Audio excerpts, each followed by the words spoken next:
Сәлем достар, сіздермен бірге Боташка. Мен сіздерге қайта оралдым. Көптен бері видео снимать етпей, көп жоғалып кеттім. Бүгін сіздерге қайта келіп тұрмын. Бүгін бізде крылышки, потом чикен, потом этот корейский, солардың өздерінің жейтін, в общем, курицалар ғой, прям дәмі күшті. Кисло-сладком соусе, челяки мимо или өздерінің черной смеси. Потом бізде пицца маргарита, потом донер и фри. Фрини әлде көрінбей тұр. И бізде екі соусы. Этот соустарды білмеймін аттары қандай болатын. Не знаю. Давайте попробуем. Бізде кола, как всегда. И всегда мен білмеймін, петличка алдым бұл жолы менде. Енді ASMR түсіретін боламыз. Давайте.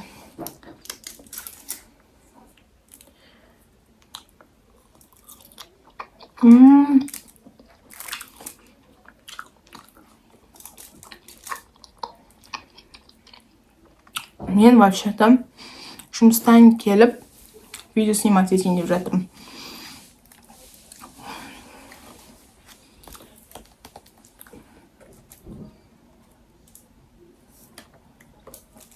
Қарным ашып тұр. Сағат мен жұмыстан примерно 10-да келім. 10:30-да өте кеп тұрмын. Қазір сағат по идее 10:30 болады.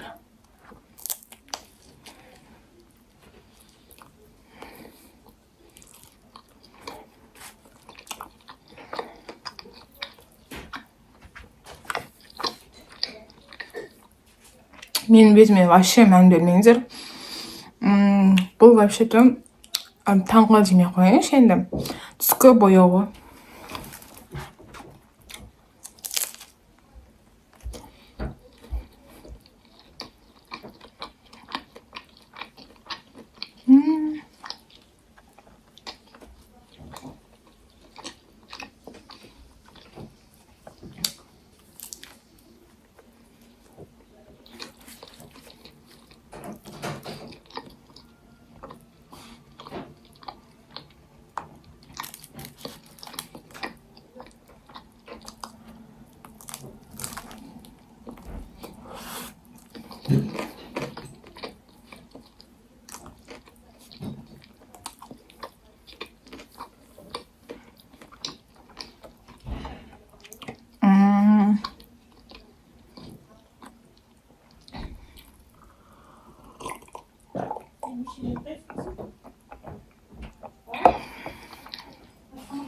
Бұрын видео түсірген кезде не опытная болып, білмеймін, өз видеоларымды көрсем, прям ұялатындай, білмеймін. Қазір уже сәл өскеннен кейін ба, сәл басқаша түсіргім келіп жүр.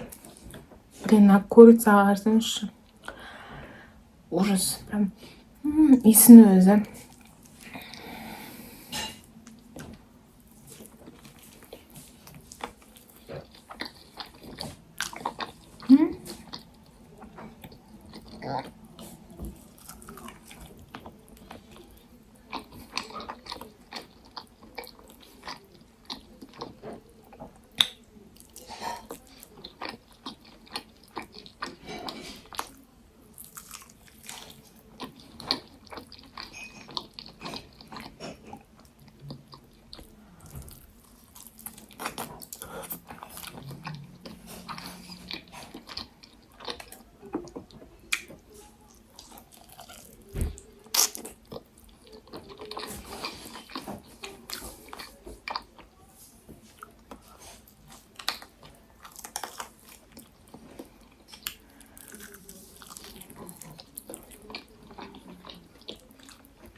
Қазір мен өмірімде көптеген жаңалықтар бар.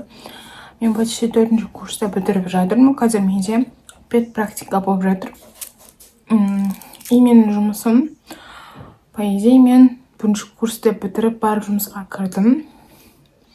Екінші курсын екінші курс енді оқитын кезде жазда кірдім. Ол жұмыста әлі жұмыс істеп жатырмын. Бірақ менде 3 жыл опыт бар.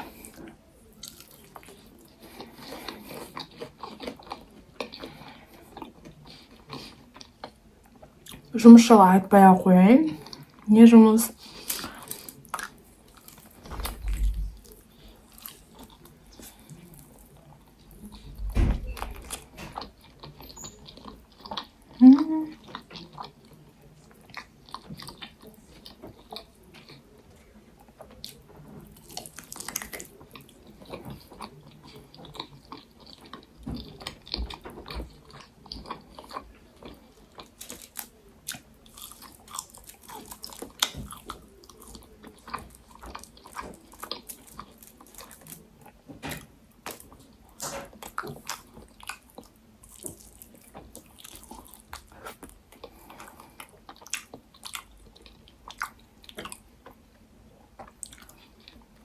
Но потом был острый прям андай.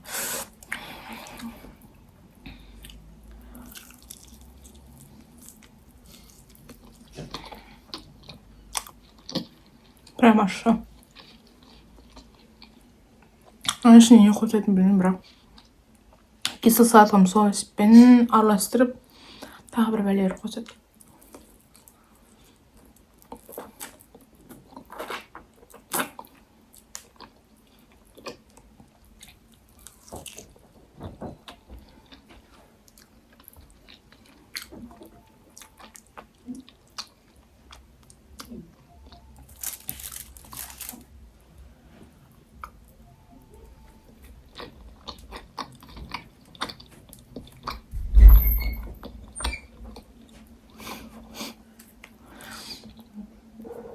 Короче, папа тут аудио забыла. Мама купила. Что наесть, мамаша хавит.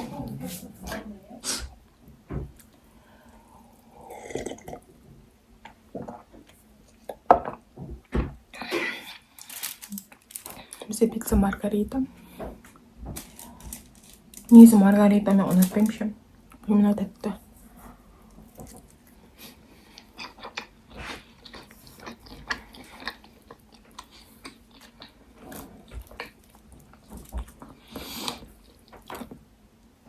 Негізі мен 2 жылдық видеоларымнан көбінесе нормально просмотр жиналған, но мен ары қарай түсірмей кеткеніме әлі өкінемін бар ғой.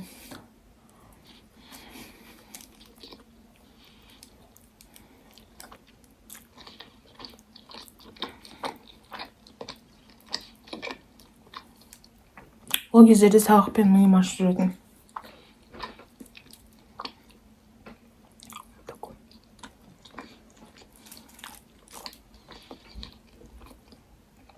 Еще жұмыс қосылды.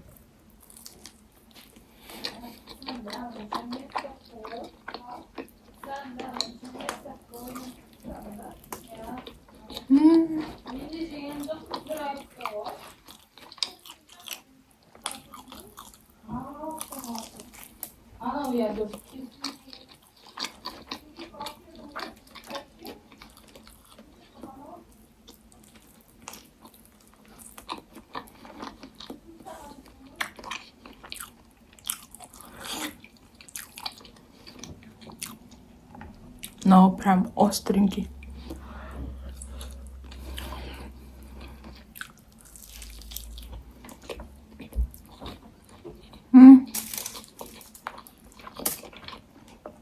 Потом у нас вот такой.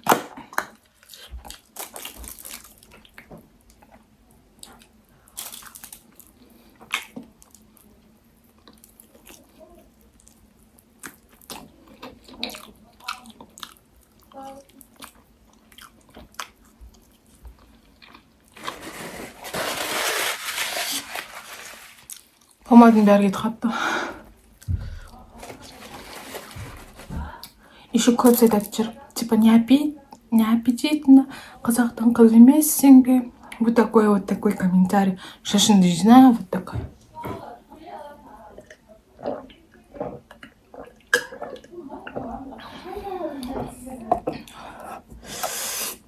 Прям.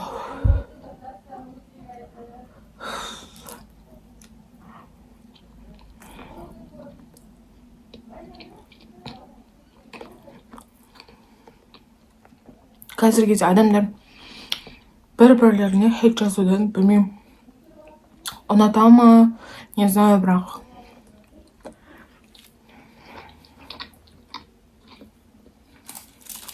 еще адамның жеке границасына кіретіндер вообще ужас.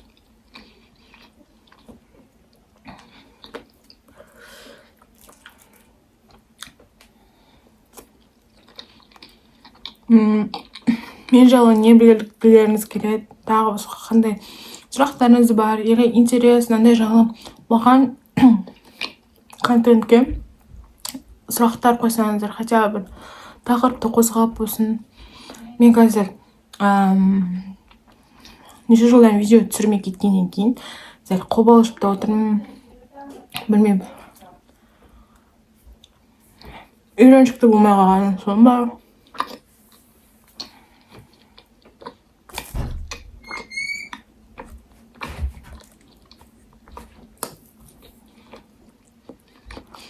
Есікті қайта аша берді құрсын.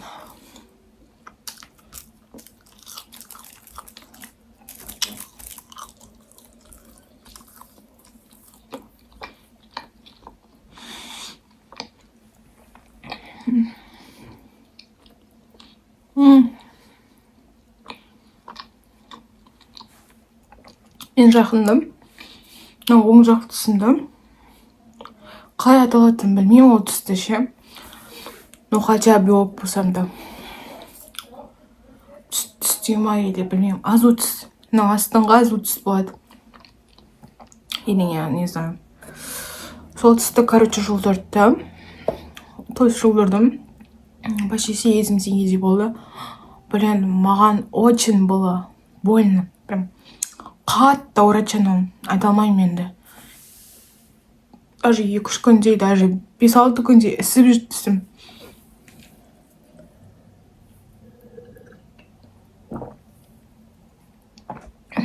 Солай тамақ жей алмай қалған кезім болды. Жоғарғы жақта тісімді пломба жасатты.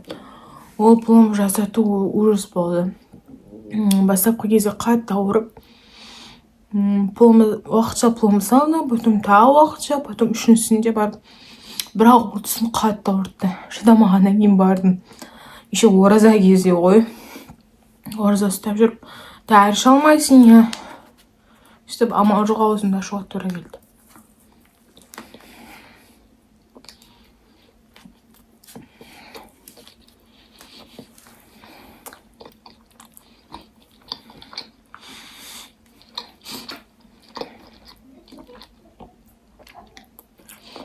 Солай бәрі нормально аяқталды. Бірақ тісті уақытында емдеу керек екенін түсінесің. Прям. Потому что тіс ең маңызды нәрсе. Тіспен тамақ ішесің, сөйлейсің, даже сөйлеуге де қатысады болғаннан кейін. Ол любой жерде рөл ойнайды екен. Даже тіс ауырған кезде адамдармен вообще сөйлескім келген жоқ. Прям. Бәрі аяушылықпен қарайды деп. Емдетсе деп. Самал жоқ емдеттім.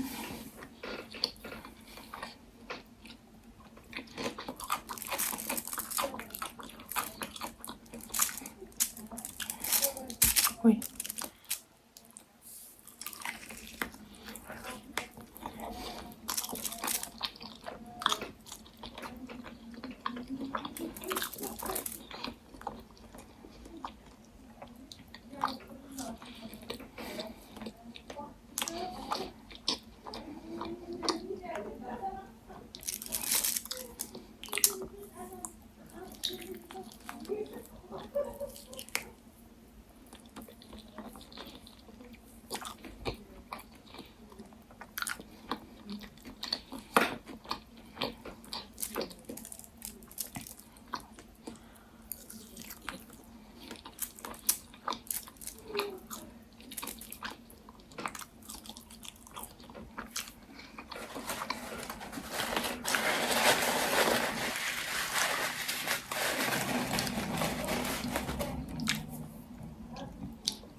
еще маған 2024 прям керемет жыл болды даже.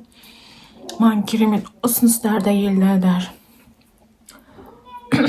Мен өз жұмысымда 2 жұмысты атқардым. SMM блогер болып жүрдім. Сол кезде SMM блогер болып жүретін алдында менде телефон жоқты. Сөйтіп соның арқасында өзіме iPhone 15 Pro'ны алдым. Сөйтіп енді влог бастап тұрмын енді. Жақында жаңа лампа келген болатын.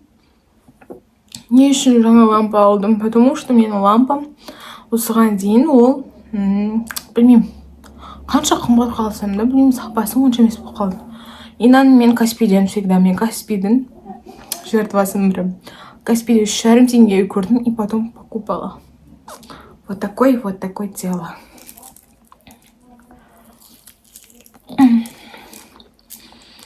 Мен всегда білмеймін, бүкіл сөзім арасында орысша мен қазақшаны араласып жүре беремін. Бойкот демеңіздер құрсын.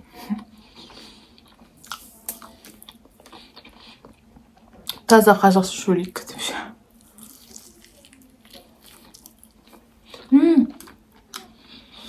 Еще мынандай комментариялар бар. Шалпылдатпай жеші. Біз енді шалпылдатпай жемесек, қай ол ASMR болады или мукбанг болады, білмеймін.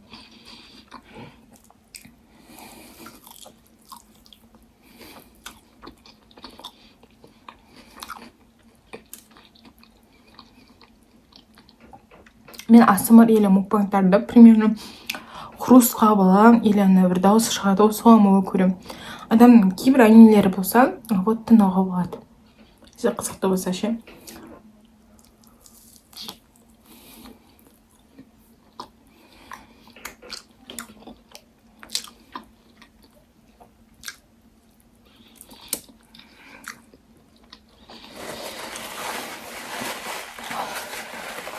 Прям тойып кеттім бара. Қараңыздар. Ужас. Маған жақпай қойырады.